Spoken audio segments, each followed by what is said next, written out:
All good. Hi, I'm Cindy. We're going to make homeless sleeping mats.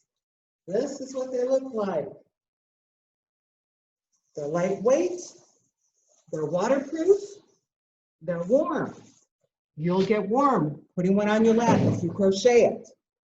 We're going to show you all the steps you need. First off, you're going to need grocery bags. And you're going to flatten it. It makes life easy. Yeah, I've got it. You'll see I have it with this way is the way we're going to go. We're going to fold it in half and we're going to cut off the ends of the plastic bag. We don't need those. And we also don't need the handles. So have a piece just like this. You're going to fold it till it's just a tube. Then I'm going to cut it about an inch. Doesn't have to be exact. If they're not all even, it'll be okay. But I do it about an inch. You'll know you did it right because it makes a loop. If you cut it the wrong way, it won't be a loop. That's how you know you made your mistake. If you were to loop it, or if it were to break, you can always make a knot in it. Just a regular knot that you can make like this, and then you'll cut off the end of it so that we don't have to deal with that. Just like this. So you're going to make, we're hoping for people to make literally thousands of them, because it takes thousands of them to make a simple mat. You end up taking the mats or the plastic bags and you're going to unfold them all. And then you're going to tie them together. And to tie them together is you take two of them. You put one through, just like this. See? I have a hole here. I take my end and I just slip it through. And then I pull. It's a slip knot. You'll pull gently because it's plastic and it can rip. And if it does, you just knot it. There you go. And then you just keep adding. I find it easier if I put the plastic between my legs to hold it taut. That way you don't have any uneven bulges that come that make it harder to crochet. So you just keep doing it. You put it through, you pull it through. Very easy. It's just repetition. This is perfect if you're watching TV or not really watching it with your partner, or if you're sitting in a car. I've taken this and done it at a Thanksgiving dinner where there were lots of people and we decided we wanted something to do, so they helped me make these. So you just keep adding it and adding it and adding it. Eventually, you're going to get a nice little pile, and that's where you can start making a ball. All right, so I've got my start. All I'm going to do is crunch it on itself and start wrapping it, turning the ball when it gets too thick to hold, and just moving it to another spot. Round and round I go. Just wrapping it all up.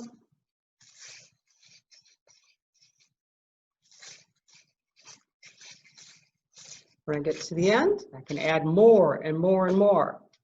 This is a ball that we've already done. As you can see, it's good size. It's falling apart, but I just keep wrapping it, turning it.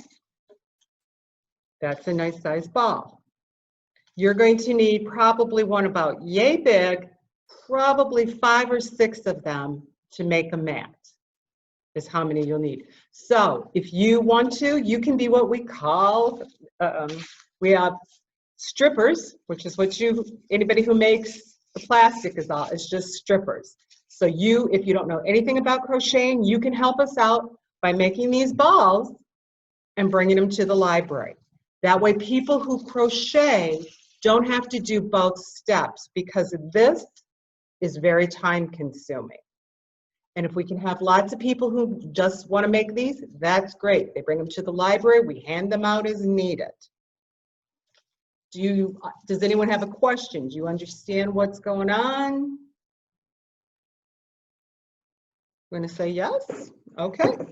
I don't want to hold you up, but we're totally lost. It's just, it's not even coming even like. That's because you need to hold it taut. Put your one plastic bag between your legs to hold it, so when you hold it up, it's taut. If it isn't, what'll happen is you'll like come here and do it, and then it's got little side things that come out that aren't very good. Then we have to try to, when we crochet, we have to try to work them in, which makes it harder. You take this and then you put it under again, and then you Gently pull. We pull it and then it pulls out because we didn't do it right. But I don't want to hold you up. You're fine. You just push it, take it, and loop it in. Take one end. Loop this through this one. Yep, and then just pull.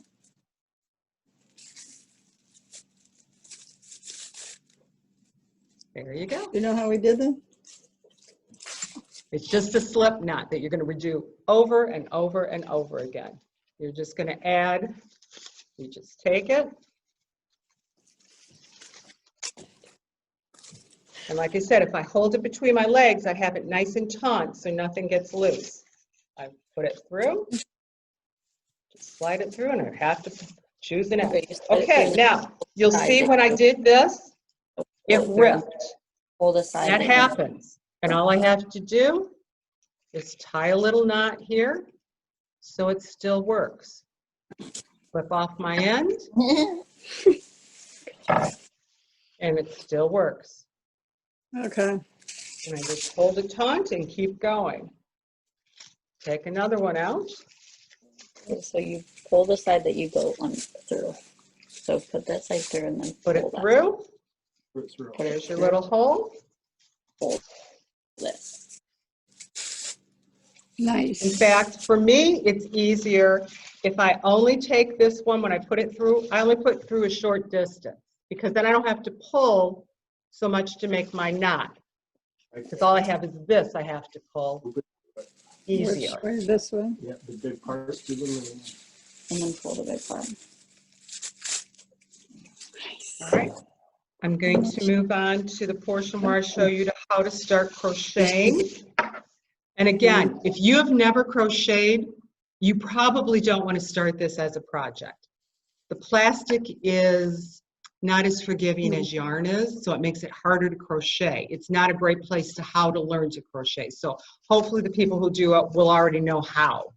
And then this will they will be able to deal with this better.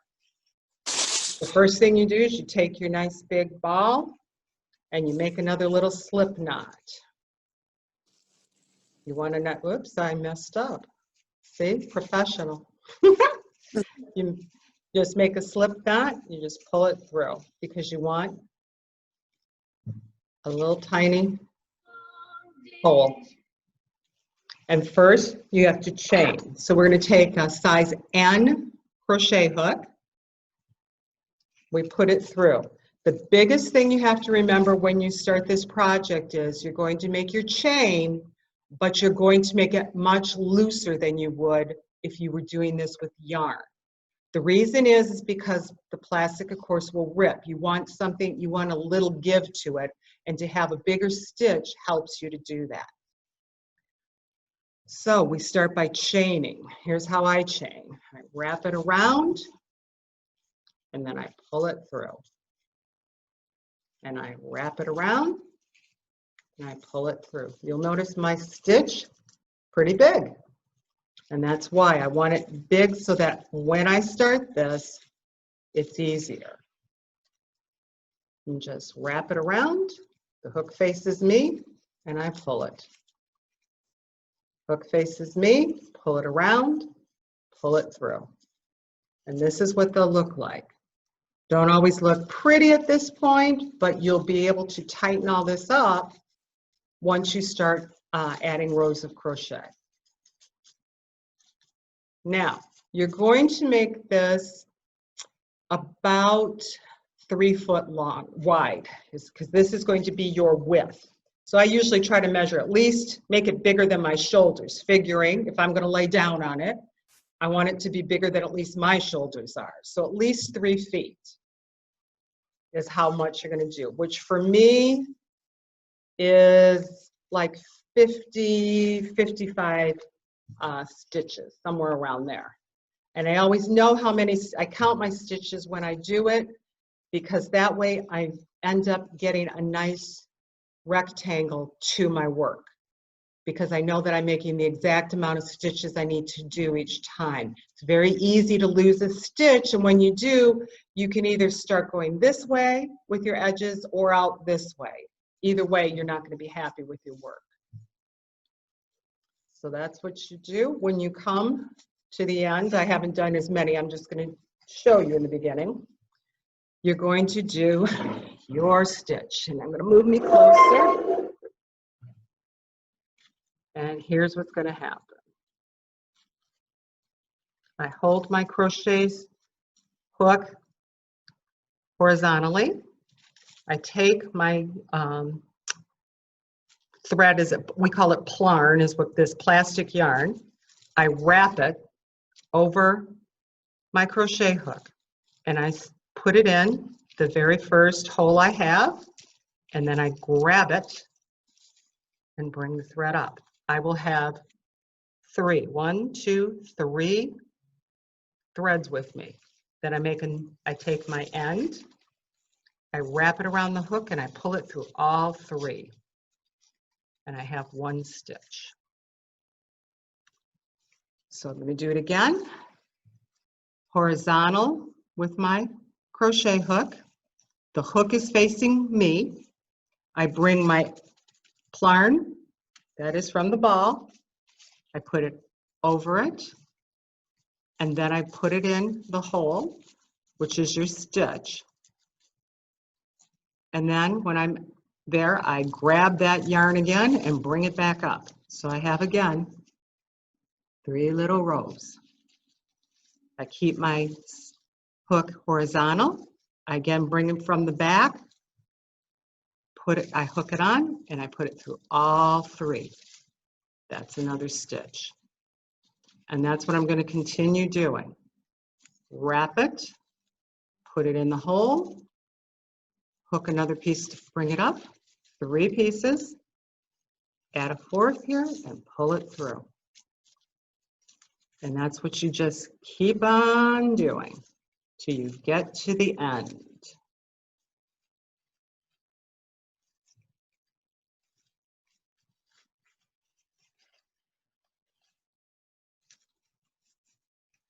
You can see my stitches are building up.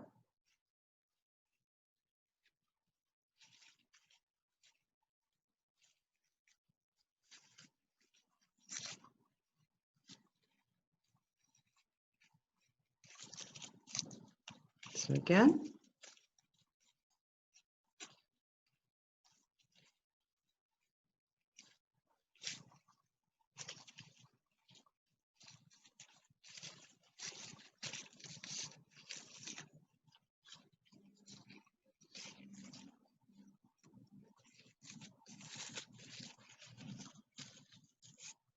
so repeating, horizontal to my work, take it from the back, put it in the hole, grab another piece. I have 3 on top till I add another one, pull it through.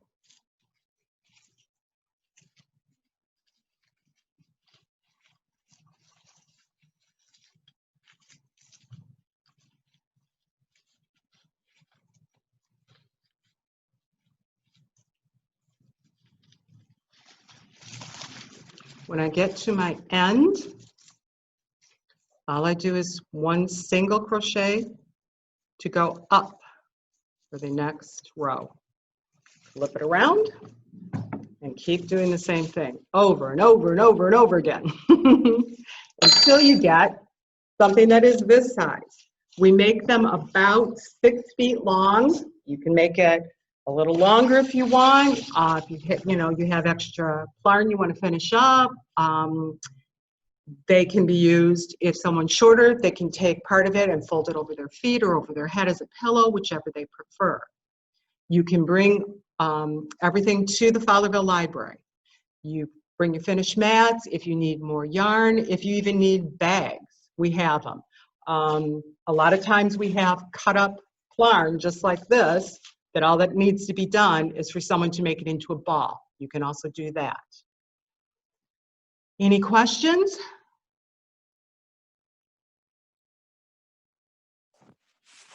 Okay. So you said about 55 stitches It's about, to yeah, start with, yeah. but you Which went is, 3 feet by mhm, 6 feet. yes. Okay.